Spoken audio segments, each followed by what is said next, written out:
सदनदेखि सडकसम्म राजनीतिक, आर्थिक, सामाजिक, कला, संस्कृति हर क्षेत्रका विषय र प्रसङ्ग। यो हो कार्यक्रम आजको सन्दर्भ। नमस्कार, कार्यक्रम आजको सन्दर्भमा स्वागत छ। म राकेश तिमल सिन्हा। दर्शकवृन्द, कार्यक्रममा आज हामी देशभर भएका राजनैतिक, सामाजिक, आर्थिक, कला, संस्कृति लगायतका विषयलाई विश्लेषणात्मक रूपमा प्रस्तुत गर्ने गर्छौं। आज हामीसँग छन् खोपमा सबैको समान पहुँच, हुनु हुँदैन विभेद। सबैको पहुँचभित्र हुनुपर्दछ गरिब राष्ट्र वा गरिब मानिस। कसैले पनि यस खोपबाट वञ्चित हुने स्थिति हुनु हुँदैन, किनभने यो विश्वव्यापी महामारी हो र यसका विरुद्धका हाम्रा उपलब्धिहरू पनि विश्वव्यापी हुनुहुन्छ।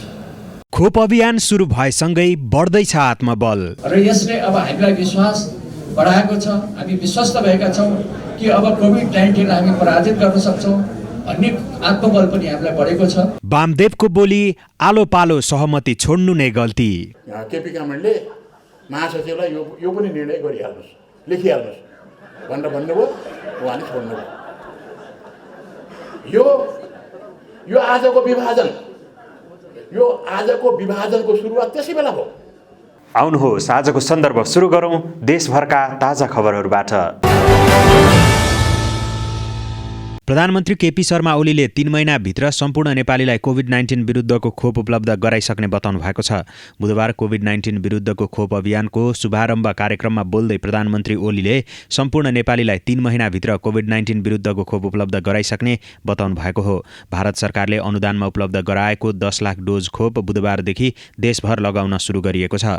पहिलो चरणमा फ्रन्टलाइनमा काम गर्ने स्वास्थ्यकर्मी, सुरक्षाकर्मी र सरसफाई कर्मी लगायतलाई लगाउन सुरु गरिएको हो। पहिलो डोज लगाएको 28 दिनपछि दोस्रो डोज लिनुपर्ने हुन्छ। प्रधानमन्त्री ओलीले कोभिड-19 विरुद्धको खोप नाफा कमाउने तथा व्यापारको माध्यम बन्न नहुने पनि बताउनुभयो। उहाँले कुनै पनि गरिब देश अथवा गरिब मानिस खोपबाट वञ्चित हुन नहुने र सबैको पहुँचमा हुनुपर्ने बताउनुभयो। सरकारले अनुदानमा अथवा किनेर ल्याएको खोपलाई नेपाली नागरिकले निशुल्क रूपमा पाउने उहाँको भनाइ छ। मैले धेरै अगाडि पनि भनेको थिएँ, खोपहरू आउँदा पत्ता लाग्ला तर हामी खोपमा जाउँला। तर खोप नाफा कमाउने माध्यम हुँदैन, व्यापारको विषय हुँदैन। यो मानव जातिको साझा उपलब्धि, साझा सफलता हुनुपर्दछ र यो सबैको पहुँचभित्र हुनुपर्दछ गरिब राष्ट्र वा गरिब मानिस। कसैले पनि यस खोपबाट वञ्चित हुने स्थिति हुनु हुँदैन, किनभने यो विश्वव्यापी महामारी हो र यसका विरुद्धका हाम्रा उपलब्धिहरू पनि विश्वव्यापी हुनुहुन्छ। विश्व मानव जाति, विश्व मानव सभ्यता, मानव अस्तित्व र विश्व अर्थतन्त्रका विरुद्धको चुनौती खडा गर्ने यो खोप, अघि सम्माननीय राष्ट्रपतिज्यूले आफ्नो सन्देशमा व्यक्त गर्नुभए जस्तै, यो सिङ्गो मानव जाति विरुद्धको कोभिड-19 त्यसका विरुद्धको यो खोप पनि त्यसै गरी विश्व मानव जातिको उपलब्धि, सफलता र सम्पत्ति हुनुपर्छ। प्राथमिकताको आधारमा क्रमशः आम नागरिकलाई खोप उपलब्ध गराउने उहाँले बताउनुभयो। प्रधानमन्त्री ओलीले कोभिड विरुद्धको खोपको निम्ति अन्य मित्र राष्ट्र र सङ्घ संस्थासँग पनि कुराकानी भइरहेको जानकारी दिनुभयो। भारतसँग थप खोप उचित मूल्यमा किन्ने कुरा पनि भइरहेको उहाँको भनाइ छ। हामी अरू मित्र राष्ट्रहरूसँग, सङ्घ संस्थाहरूसँग पनि कुराकानी गरिरहेका छौँ। यसभन्दा पछि हामीले कोभ्याक्सिन प्राप्त गर्नेछौँ र अरू प्रयासहरू पनि हाम्रा भइरहेका छन्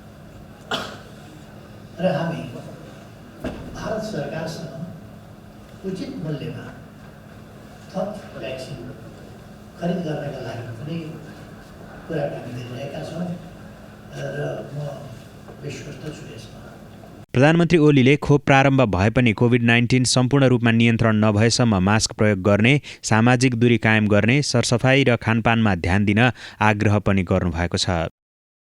त्यसकारण यस अवसरमा म सम्पूर्ण दाजुभाइ दिदीबहिनीहरूलाई आग्रह गर्न चाहन्छु, फेरि पनि खोप प्रारम्भ भए पनि हामीले यसको सम्पूर्ण रूपमा नियन्त्रण नभएसम्म मास्क प्रयोग गर्ने, सामाजिक दूरी कायम गर्ने, सरसफाइमा ध्यान दिने र उचित खानपिनमा ध्यान दिने र हाम्रा औषधिजन्य खानेकुराहरू, जडीबुटीहरू डाक्टर वैद्यहरूको परामर्शमा प्रयोग गर्ने र हाम्रो भान्सामै जसरी हामीले प्रयोग गर्ने गरेका छौँ हाम्रा खानेकुराहरू, ती कुराहरू वास्तवमा धेरै महत्त्वपूर्ण छन् भन्ने कुरा पनि पुष्टि भएको छ र यसलाई हामीले यथोचित ढङ्गले प्रयोग गर्ने तरिका विधि, त्यो हाम्रो प्रयोगको विधिमै यथोचित ढङ्गले प्रयोग गर्ने तरिका स्थापित नै छ। त्यसकारण त्यसलाई हामीले त्यसै गरी लान जरुरी छ। नेपालमा कोरोना भाइरस विरुद्धको खोप लगाउन सुरु गरिएको छ। बुधबारदेखि कोभिड-19 संक्रमणको रोकथाम तथा उपचारमा पहिलो घेरामा रहेर काम गर्ने स्वास्थ्यकर्मी, सुरक्षाकर्मी, सफाईकर्मीहरूका लागि खोप लगाउन सुरु गरिएको हो। काठमाडौँको टेकुस्थित शुक्रराज ट्रपिकल तथा सरुवा रोग अस्पतालबाट सुरु भएको खोप लगाउने अभियान देशैभर सञ्चालन भएको छ। 10 दिनसम्म सञ्चालन हुने यो अभियानमा करिब 4,50,000 जनाले खोप लगाउन पाउनेछन्। पहिलो चरणमा खोप लगाएका स्वास्थ्यकर्मीहरूले खोप सुरक्षित रहेको भन्दै सबैलाई निश्चिन्त भएर खोप लगाउन आग्रह गरेका छन्। पहिलो खोप लगाउनुभएका शुक्रराज ट्रपिकल तथा सरुवा रोग अस्पतालका निर्देशक डाक्टर सागरराज राजभण्डारी, डाक्टर अनुप बास्तोला र जनस्वास्थ्य प्रयोगशालाकी प्रमुख डाक्टर रुडा झाले खोप लगाएपछि आफूहरूलाई केही पनि असर नदेखिएको भन्दै सुरक्षित भएर खोप लगाउन आग्रह गर्नुभयो। धेरै लामो समयको पर्खाइपछि अहिले हामीले आज 2077 साल माघ 14 गते को दिन हामी शुक्रराज ट्रपिकल अस्पतालबाट कोभिड-19 को खोपको सुरुवात गरेका छौँ र यो खोप इतिहासकै एउटा इतिहासको रूपमा लिन सकिन्छ। किन भन्दा 1 वर्षमा नै यो खोप उत्पादन भएको छ। थुप्रै देशहरूमा यसको परीक्षण भइराखेको छ र आजको परीक्षणसम्ममा यो खोपले कुनै पनि त्यस्ता प्रकारका दुष्परिणामहरू देखाएको छैन। त्यस्ता प्रकारका गम्भीर समस्याहरू के देखाएको छैन, एकदम सुरक्षित देखिएको छ। त्यही भएर मैले निर्धक्क साथ आज खोप लगाएको छु। मसँगै डाक्टर अनुप, डाक्टर रुना, हाम्रो शङ्कर दाइले पनि यो लगाउनु भएको छ। सबैलाई म धन्यवाद दिन चाहन्छु। यो खोप अहिले जुन हामीसँग उपलब्ध छ कोभिसिल्ड, सेरम इन्स्टिच्युट अफ इन्डियाद्वारा उत्पादन भएको, त्यो एकदमै सुरक्षित छ। सबैले निर्धक्क भएर लगाइदिनु हुन म अनुरोध गर्न चाहन्छु। 18 वर्षदेखि मास्तिरका व्यक्तिहरूले र जो गर्भवती महिला हुनुहुन्छ, जो ल्याक्टेटिङ मदर हुन्छ, उहाँले लाउनु हुँदैन। अन्यथा सबैले यो सुरक्षित साथ लगाउन सकिन्छ भन्ने म जानकारी दिन चाहन्छु। हामीले पहिला पनि भनेको थियौँ यो सामान्य खोप जस्तै हो। मैले खोप लगाउँदाखेरि मलाई खासै केही अनुभव पनि भयो, त्यो दुख्ने अर्ने त्यस्तो पनि भएको छैन अहिलेसम्म। आधी घन्टा म यहाँ बसेँ, तपाईँहरूले देख्नुभयो, दुखाइ पनि भएको छैन। अब यसको केही समस्याहरू देखिन्छ कि देखिँदैन आउने समयमा म तपाईँहरूलाई भन्छु। तर यो खोप लगाउँदाखेरि केही भइहाल्छ कि उति बेला मान्छे मरिहाल्ने हो कि जुन किसिमका बाहिरतिर आइरहेका र्युमर्सहरू थिए, त्यो र्युमर्सहरू तपाईँहरूले पनि प्रत्यक्ष रूपमा आज देख्नुभयो। हामीले खोप लगायौँ, हामी सुरक्षित छौँ। अहिलेसम्म कुनै किसिमको समस्या देखेको छैन। आधी घन्टा नागिसक्यो, दुखाइ पनि भएको छैन मलाई। डाक्टर साहबलाई कस्तो छ, डाक्टर साहबले भन्नुलाई अनुभव, मलाई त खासै त्यो दुखाइ पनि भएन।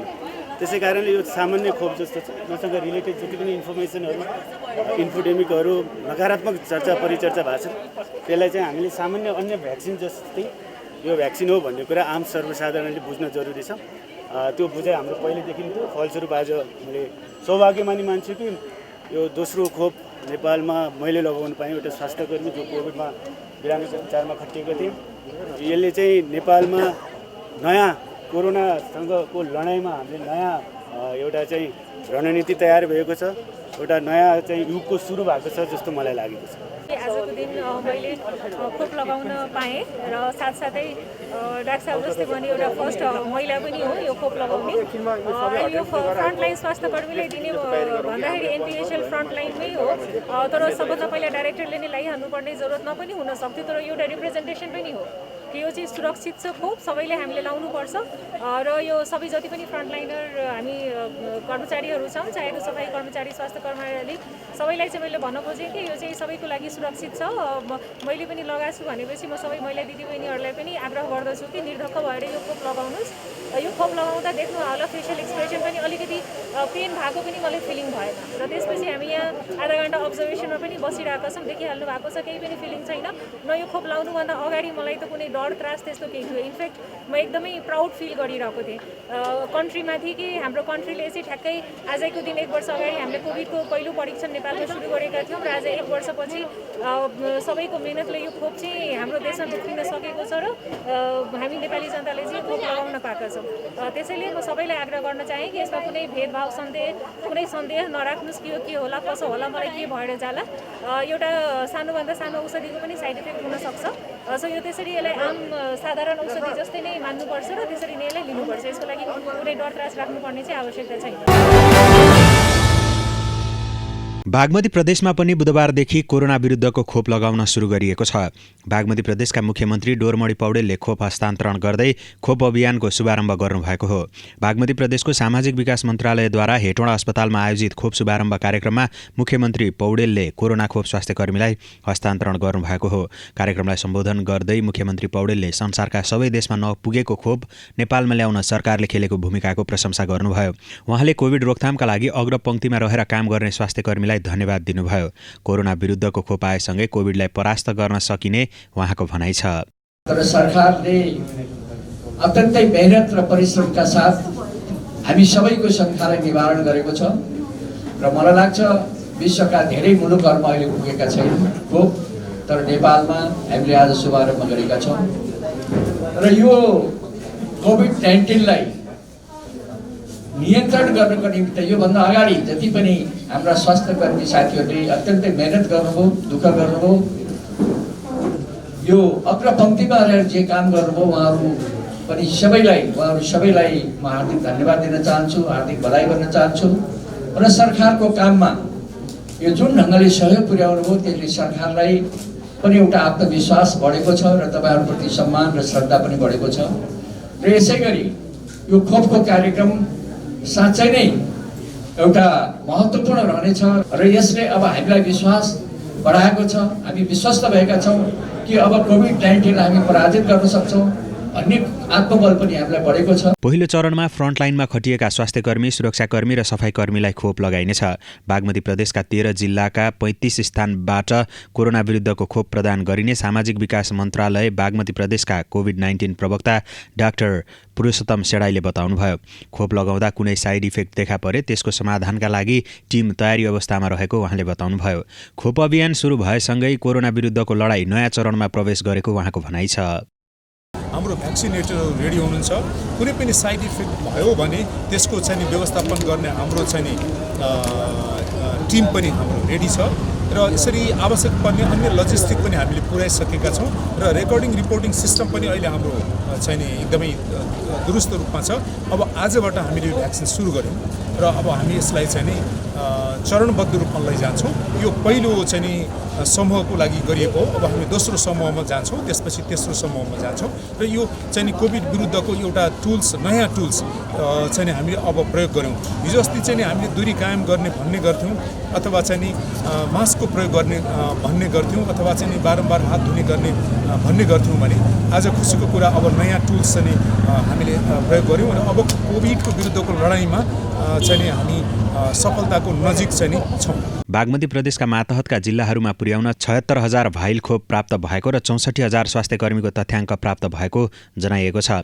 हेटौँडाबाट प्रदेश 2 का महोत्तरी, सर्लाही, रौतहट, बारा र पर्सा जिल्लामा पनि खोप पठाइनेछ।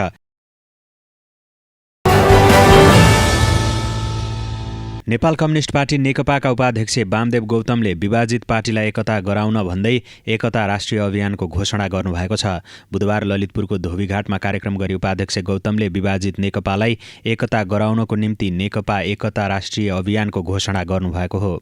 नेकपा प्रचण्ड माधव पक्ष र केपी शर्मा ओली पक्षमा राजनीतिक रूपमा विभाजित भए पनि गौतम तटस्थ रहँदै आउनु भएको थियो। आफू एकताको पक्षमा रहेको सार्वजनिक अभिव्यक्ति दिँदै गर्नुभएका गौतमले बुधबारदेखि औपचारिक रूपमा एकता अभियान घोषणा गर्नुभएको हो। उपाध्यक्ष गौतमले पार्टी विभाजनको पक्षमा कोही नभएको भन्दै शक्ति निर्माण गरेर दुई पार्टीलाई एक बनाइ छाड्ने प्रतिबद्धता व्यक्त गर्नुभयो। शीर्ष नेताहरू विभाजित भए पनि पार्टीका दोस्रो र तेस्रो तहका नेताहरू एकता भङ्ग भएकोमा चिन्तित रहेको भन्दै उहाँले आफूले संयोजन गरेर दोस्रो र तेस्रो तहका नेताहरूलाई अघि बढाउने बताउनुभयो। 6 महिनाभित्र पार्टी एकता गराइसक्ने उपाध्यक्ष गौतमले दावी गर्नुभयो। 6 महिना अघि नै एकता हुन सक्ने पनि उहाँको भनाइ छ। नभए पनि यो एकताको अभियान जारी राख्ने, किनभने जबसम्म उनीहरू मिल्दैनन् तबसम्म एकता गराउनको निम्ति एउटा शक्ति चाहिन्छ। अब अर्को पटक हामी यसरी जान्छौँ कि उनीहरूलाई बाध्य गराइ छोड्छौँ, एकता गराएरै छोड्छौँ भनेर भन्ने मैले अप्रोच गरेँ। किनभने आज ठुला नेताहरू विभाजित भएका छन्। सेकेन्ड र थर्ड जेनेरेसनका नेताहरू अत्यन्त चिन्तित छन्। यिनीहरूले दुःख पनि यिनीहरूले गरे, रगत पनि बगाए, पसिना पनि बगाए, सबै गरे। तर तिनीहरूले गरेकोबाट अब हामी नयाँ पुस्ता अगाडि बढ्छौँ र अझ राम्रो नेपाल बनाउँछौँ भनेर लागिरहेकाहरू त अब हामी त कहिले पनि उठ्नै नसक्ने गरी पछाडिने भइयो भनेर चिन्ता उनीहरूलाई छ। त्यसो भएर मैले यो भन्न चाहन्छु कि ठुला नेता नआए पनि सेकेन्ड ऱ्याङ्कका त्योभन्दा तलतिरका त्यो हामी अब फर्स्ट जेनेरेसन भएको छौँ, किनकि हामीभन्दा पुराना मान्छे छैनन्। त्यस भएर फर्स्ट भएको नत्र त हामीभन्दा धेरै साथीहरू चाहिँ पहिलो जेनेरेसनका भनेर भनिन्थ्यो। अब हामी फर्स्ट भएका छौँ र हामी जाँदैछौँ, बिदा हुँदैछौँ। दोस्रो र तेस्रो पुस्तालाई हामीले यो हस्तान्तरण गर्नुपर्छ। त्यसो भएर आऊ साथी हो, म कोअर्डिनेसन गर्छु, तपाईँहरूलाई अगाडि बढाउँछु। मैले त्यो भनेर त्यो शक्तिलाई म सङ्गठन गर्छु र साँच्चैकै एउटा शक्तिशाली पार्टी प्रचण्डतिर चाहिँ भएका कार्यकर्ता पनि ल्याउने, केपी ओलीतिर भएका कार्यकर्ता पनि ल्याउने र उहाँहरू बाँचिरहनु भने एक्लै बाँच्नुहुन्छ त्यो ठाउँमा चाहिँ पुर्याउने सङ्कल्प मैले गरेको छु। पार्टी एकता भएर छोड्छु। नयाँ किसिमले होला पार्टी एकता, सँगै नहोला, तर त्यसभित्र भएका ऊर्जाशील शक्तिहरू आए भने हामीले पार्टी अगाडि बढाउँछौँ। मैले 6 महिनाको टाइम दिएको छु, तर त्योभन्दा पहिले नै त्यो अवस्था हुन सक्छ। उपाध्यक्ष गौतमले प्रचण्ड नेपाल र ओली पक्षधरलाई आफ्नो पक्षमा ल्याउने बताउनुभयो। सर्वोच्च अदालतले प्रतिनिधि सभा विघटनको पक्षमा फैसला गरे पनि आफूहरूले उक्त फैसलालाई शिरोधार्य गर्ने उहाँको भनाइ छ। वैशाखमा चुनाव भए राम्रो उम्मेद्वार छानेर भोट हाल्ने भन्दै संसद पुनर्स्थापना भयो भने पार्टी एकीकरण गराउन समय समेत प्राप्त हुने उहाँले बताउनुभयो। प्रतिनिधि सभा पुनर्स्थापना भए पार्टी एकता जोगाउन सकिने भएकाले आफ्नो भित्री धारणा प्रतिनिधि सभा पुनर्स्थापनाको पक्षमा रहेको उहाँको भनाइ छ। हाम्रो सिद्धान्तमा जनताको बहुदलीय जनवादमा एउटा विषय हामी राखेका छौँ, संविधानको सर्वोच्चता। हामीले निर्माण गरेको संविधान, यो संविधानको सर्वोच्चता भनेको यदि हामीले त्यो संविधानका धारा उपधाराहरू स्पष्ट छैनन् भने त्यसको व्याख्या गर्ने अधिकार सर्वोच्चलाई छ। सर्वोच्चको संवैधानिक इजलासलाई छ। त्यो संवैधानिक इजलासमा यी सबै विषयहरू चाहिँ पुगेका छन् र त्यहाँ निर्णय उनीहरूले त्यसको निष्कर्ष निकाल्छन् र उनीहरूले जे भन्छन् त्यो हामीले संविधानसम्म छ भनेर भन्नुपर्छ। किनकि उनीहरूले गरेको व्याख्या कसैले उल्लङ्घन गर्न पनि पाउँदैन, विरोध गर्न पनि पाउँदैन। त्यति अधिकार हाम्रो संविधानले नै त्यो संवैधानिक इजलासले गरेको निर्णयको विरुद्धमा जान पाइन्न भन्ने लेखेको छ। भन्न त हाम्रा साथीहरूले त्यो संवैधानिक इजलासले गरेन भने हामी सडकबाट चाहिँ अर्को फेरि प्रतिनिधि सभा स्थापित गरिदिन्छौँ भनेर भन्ने बुझिने गरी बोल्न थाल्नु भएको छ। तर त्यो हामीले गर्दैनौँ। हामी त्यसलाई शिरोधार्य गर्छौँ किनकि हामी जनताको बहुदलीय जनवादलाई मान्नेवाला हौँ। हामीले निर्माण गरेको संविधानले भनेको विषयलाई हामी म मान्दैन भनेर भन्छ भने त्यस्तो भन्ने व्यक्ति जनताको बहुदलीय जनवाद मानेको त हुनै सक्दैन। आजको कम्युनिस्टले हामीले बनाएको हो त्यो संविधानको सर्वोच्च हामी मान्छौँ भनेर हामीले चाहिँ शपथ खाएका छौँ, सिग्नेचर गरेका छौँ। अब मैले मान्दैन भनेर भन्छ भने यो संविधान उहाँले बनाएको होइन, उहाँले संरक्षण गर्नुभएको छैन भन्ने हुन्छ। उपाध्यक्ष गौतमले नेकपालाई विभाजन गर्न अध्यक्षद्वय ओली र प्रचण्डको बराबरी भूमिका रहेको बताउनुभयो। पार्टी एकताको महत्त्वपूर्ण आधार नै आलो पालो भएको भन्दै गौतमले 2075 मङ्सिर 4 गते अध्यक्ष प्रचण्डलाई कार्यकारी भूमिका दिएपछि पार्टी एकता गर्दाको सहमति अनुसार आलो पालो प्रधानमन्त्री प्रचण्डले छाड्नु नै पार्टी विभाजनको सुरुवात भएको बताउनुभयो। प्रचण्डको अध्यक्षताको अगाडि हामीले कार्यकारी भनेर थपिदियो। त्यो हाम्रो लडाइँको विजय थियो। मतलब अन्तर्पार्टी सङ्घर्षमा हामीले प्राप्त गरेको एउटा सफलता थियो। त्यसबेला प्रचण्ड खुसी हुनुभयो, यति खुसी हुनुभयो अब यसो हेरेर भावुक भएको अनुहार एकदम पिलपिलाउँदै के भयो भनेर भने जस्तो उहाँको अपोजिट म बसेको थिएँ। मैले हेर्छु उहाँ के गर्दै हुनुहुन्छ भनेर एकछिन स्तब्ध भयो। अनि उहाँले भन्नुभयो, केपी ओलीजी, यो प्रचण्ड प्रधानमन्त्री भएर प्रचण्ड भएको होइन, 2 पटक प्रधानमन्त्री भइसकेको छु, मलाई फेरि प्रधानमन्त्री चाहिएको छैन। मैले कार्यकारी भएर काम गर्न पाएपछि अब मैले हाम्रो एकताको बेलामा आलो पालो भन्ने जे थियो त्यो पनि मैले परित्याग गरेँ। त्यो आलो पालो अनुसार मैले प्रधानमन्त्री सञ्चालन गर्न पाउने आधा समय 2.5 वर्ष पनि तपाईँलाई मैले दिएँ भनेर भन्नुभयो। र कमरेड केपी ओलीले तुरुन्तै अब अरू बेलामा त निर्णय त टिप्ने अनि पछि मिलाएर लेख्ने हुन्छ, त्यस बेला केपी कामरेडले महासचिवलाई यो पनि निर्णय गरिहाल्नुहोस्, लेखिहाल्नुहोस् भनेर भन्नुभयो। उहाँले छोड्नुभयो। यो आजको विभाजनको सुरुवात त्यसै बेला भयो। कमरेड प्रचण्डले हाम्रो पार्टीको एकताको सबभन्दा महत्त्वपूर्ण पक्ष आलोपालो नै हो। किन त्यो नहुँदासम्म एकता भएन, हुँदै भएन। त्यो आलोपालोलाई छोड्ने र आधा समय प्रधानमन्त्री चलाउने भनेर भन्ने जुन दिन प्रचण्डले छोडिदिनु भयो, प्रधानमन्त्री भएर प्रचण्ड भएको होइन, म त्यसै पनि प्रचण्ड हुँ, त्यसरी प्रचण्डको निम्ति मलाई प्रधानमन्त्री हुन पर्दैन, तपाईँले नै चलाउनुहोस् भनेर चाहिँ भनेपछि हामी सबै खुट्टा चाहिँ कमाएर त्यही बसिराख्यौँ।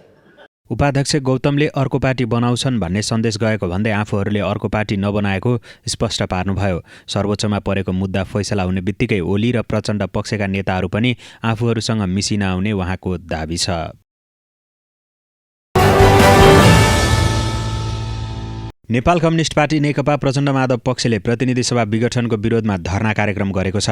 बुधबार नेपाल कम्युनिस्ट पार्टी नेकपा प्रचण्ड माधव पक्षका विघटित प्रतिनिधि सभा सदस्य, संविधान सभा सदस्य तथा प्रदेश सभा सदस्यहरूले प्रतिनिधि सभा विघटनको विरोधमा माइतीघर मण्डलामा धरना कार्यक्रम गरेका हुन्। नेकपा प्रचण्ड माधव पक्षकी स्थायी कमिटी सदस्य तथा विघटित प्रतिनिधि सभा सदस्य पम्फा भूषालले असंवैधानिक रूपमा संसद विघटन गरी देशलाई प्रतिगमनतर्फ फर्काउने उल्टो कदम सच्याउनको निम्ति धरना बसेको बताउनुभयो।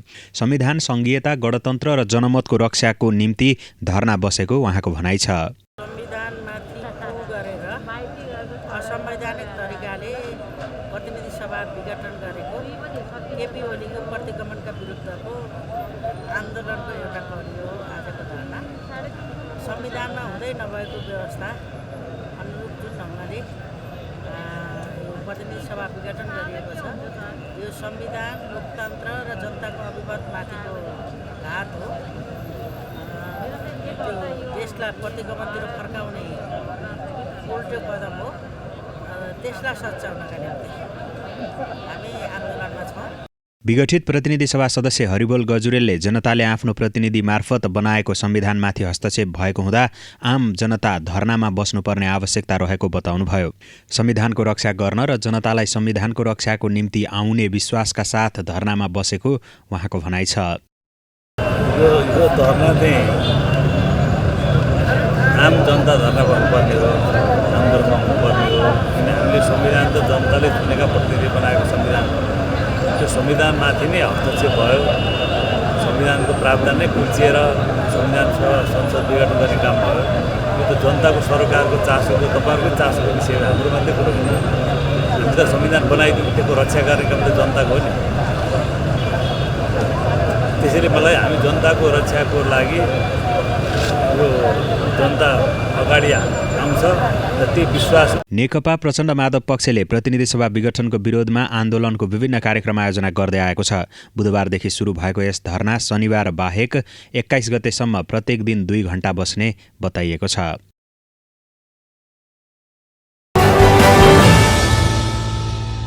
सरकारले वैज्ञानिक वन व्यवस्थापन कार्यविधि 2071 खारेज गरेको छ। वन तथा वातावरण मन्त्री प्रेमबहादुर आलेले वैज्ञानिक वनको नाममा अवैध रुख कटान हुने अवस्थालाई रोक्न वैज्ञानिक वन व्यवस्थापन कार्यविधि 2071 खारेज गरिएको बताउनुभयो। मन्त्री आलेले बुधबार पत्रकार सम्मेलन आयोजना गरी माघ 11 गतेको मन्त्री परिषदको बैठकले वैज्ञानिक वन व्यवस्थापन कार्यक्रमलाई खारेज गरेको बताउनुभयो। मन्त्री परिषदबाट पारित भएको निर्णय छिट्टै राजपत्रमा प्रकाशित हुने पनि मन्त्री आलेले बताउनुभयो।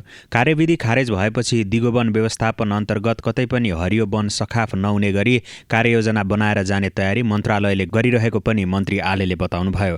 वैज्ञानिक वन कार्यक्रम खारेज भएपछि सरकारद्वारा व्यवस्थित वन, सामुदायिक वन, साझेदारी वनमा कटान भइसकेका काठ दाउरा प्रचलित कानुन बमोजिम प्रक्रिया पूरा गरी सदुपयोग, बिक्री वितरण तथा ओसार पसार खुल्ला गर्ने तयारी गरेको पनि उहाँले बताउनुभयो।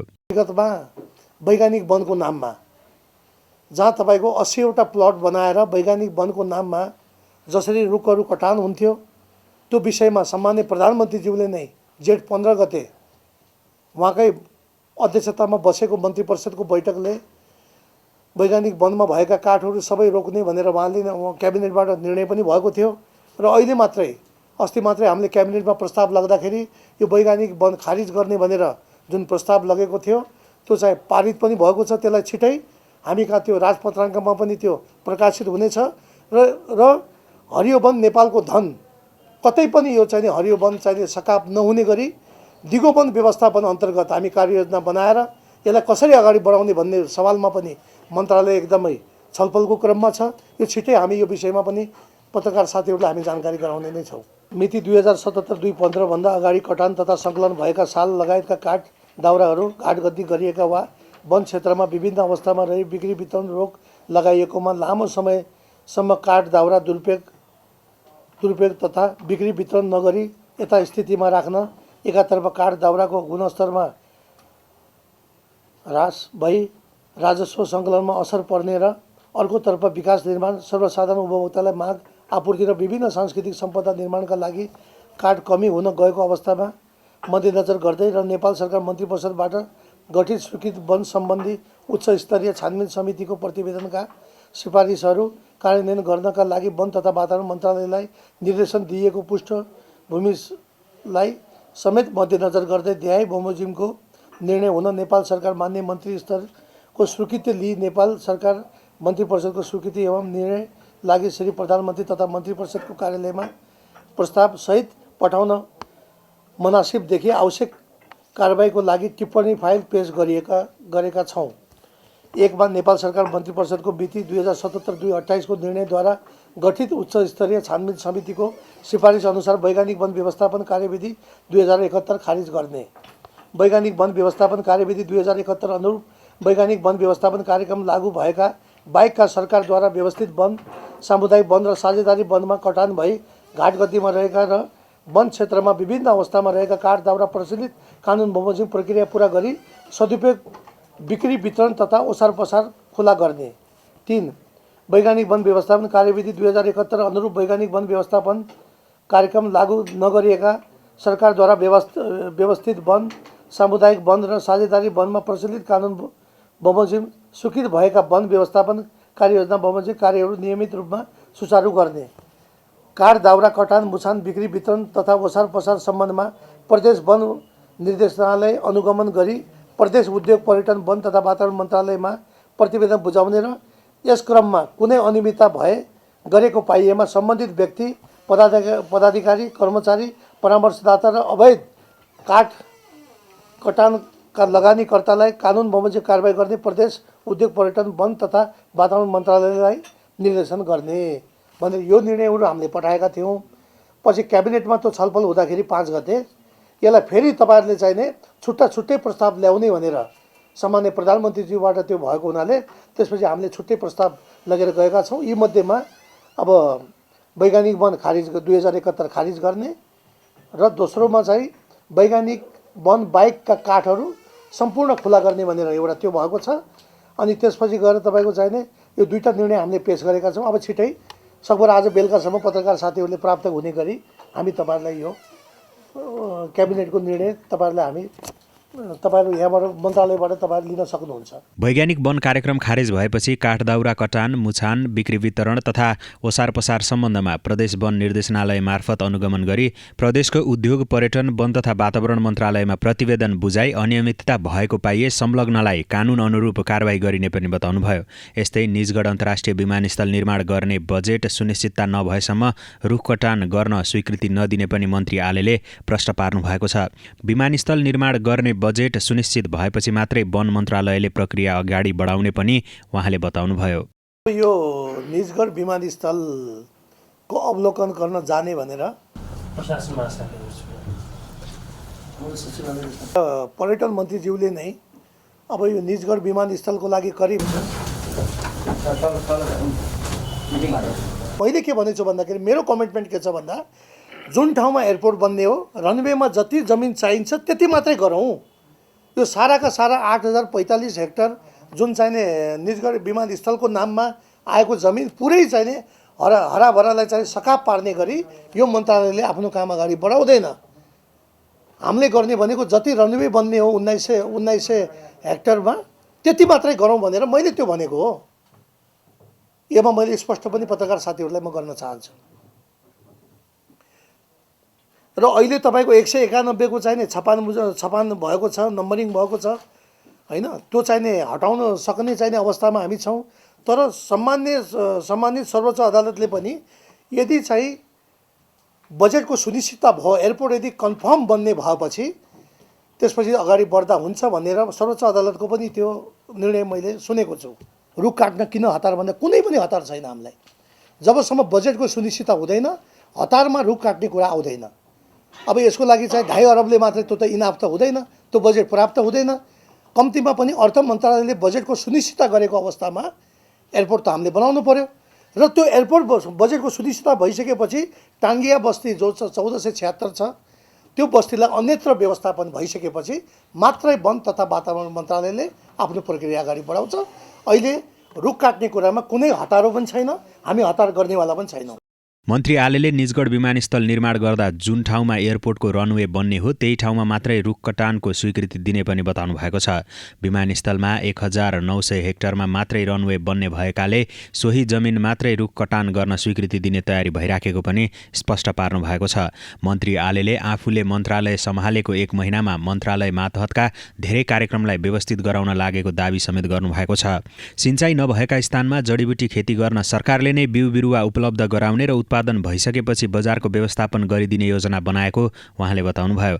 यस्तै पशुपति आर्यघाटमा निशुल्क दाउरा वितरण गर्ने कार्यक्रम ल्याउन लागेको पनि मन्त्री आलेले बताउनुभयो। कस्तुरी, चरा, हाब्रो लगायतका 10 वटा प्रजातिका चराको वासस्थानको पहिचान गरी संरक्षण गर्ने कार्यक्रम घोषणा गर्ने तयारी गरेको पनि उहाँले बताउनुभयो। महानगरपालिका र उपमहानगरपालिकाभित्र बगैँचा निर्माण गर्न 2 लाख बिरुवा वृक्षारोपण गर्ने कार्यक्रम अगाडि सारेको मन्त्री आलेले बताउनुभयो।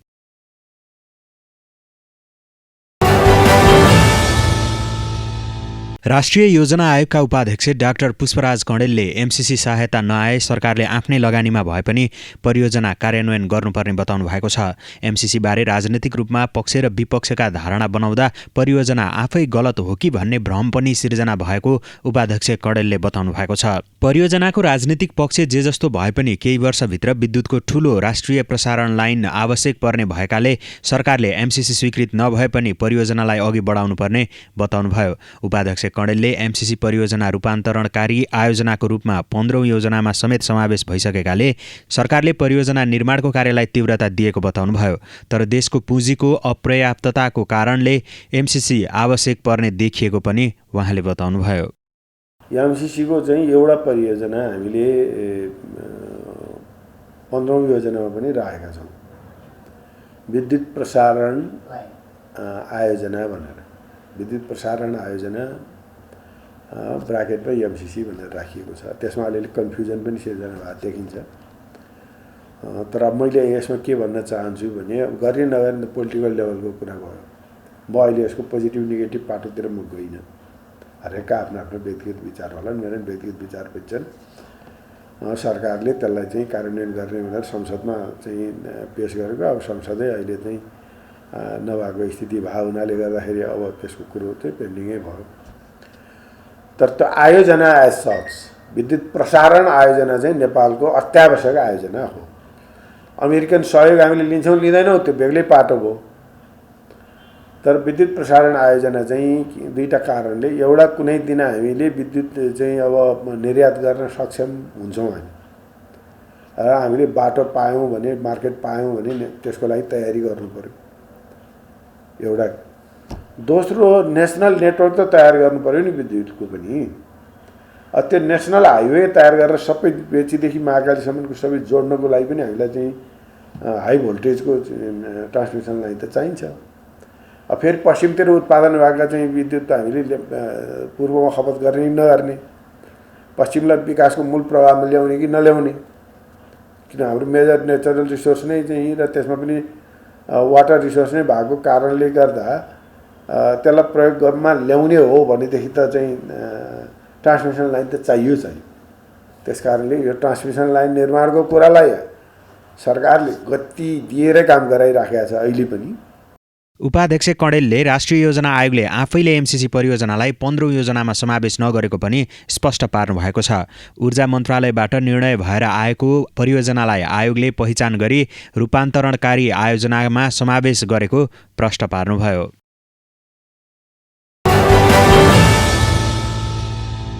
राष्ट्रिय महिला लीग फुटबल प्रतियोगितामा विराटनगर महानगरपालिकाले पहिलो जित निकालेको छ। आज भएको खेलमा विराटनगरले चन्द्रपुर नगरपालिकालाई 5-0 गोल अन्तरले हराएको हो। विराटनगरको जितमा कुसुम खतिवडाले ह्याट्रिक गरिन् भने अनुराई र सरिता शेर्पाले 1-1 गोल गरिन्। सातो बाटो स्थित एन्फा मैदानमा भएको खेलको 12औं मिनेटमा कुसुम खतिवडाले गोल गर्दै टिमलाई अग्रता दिलाएकी थिइन्। 32औं मिनेटमा अनुराईले विराटनगरका लागि दोस्रो गोल गरिन्। पहिलो हाफमा 2 गोलको अग्रता लिएको विराटनगरले दोस्रो हाफमा 3 गोल थप्न सफल भयो। 63औं मिनेटमा सरिता शेर्पाले गोल गर्दा विराटनगरले 3-0 को अग्रता लियो। 74औं मिनेटमा कुसुमले व्यक्तिगत दोस्रो गोल गर्दै टिमको लागि चौथो गोल गरिन्। त्यसको 1 मिनेटपछि कुसुमले गोल गर्दै व्यक्तिगत ह्याट्रिक पूरा गरिन् भने टिमको लागि 5-0 को जित सुनिश्चित गरिन्। जितसँगै विराटनगरले 4 अङ्क जोडेको छ। यसअघि उसले खेलेका 2 खेलमा 1 हार र 1 बराबरी खेलेको थियो। चन्द्रपुरले जारी प्रतियोगितामा दोस्रो हार बेहोरेको छ।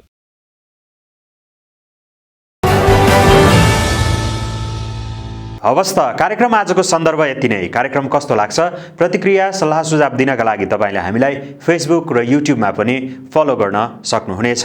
कार्यक्रमबाट म राकेश तिमल सिन्हा पनि बिदा हुन्छु। हेर्दै गर्नुहोला बागमती प्रदेशको राजधानी हेटौँडाबाट सञ्चालित पहिलो satellite television national gold television. नमस्ते।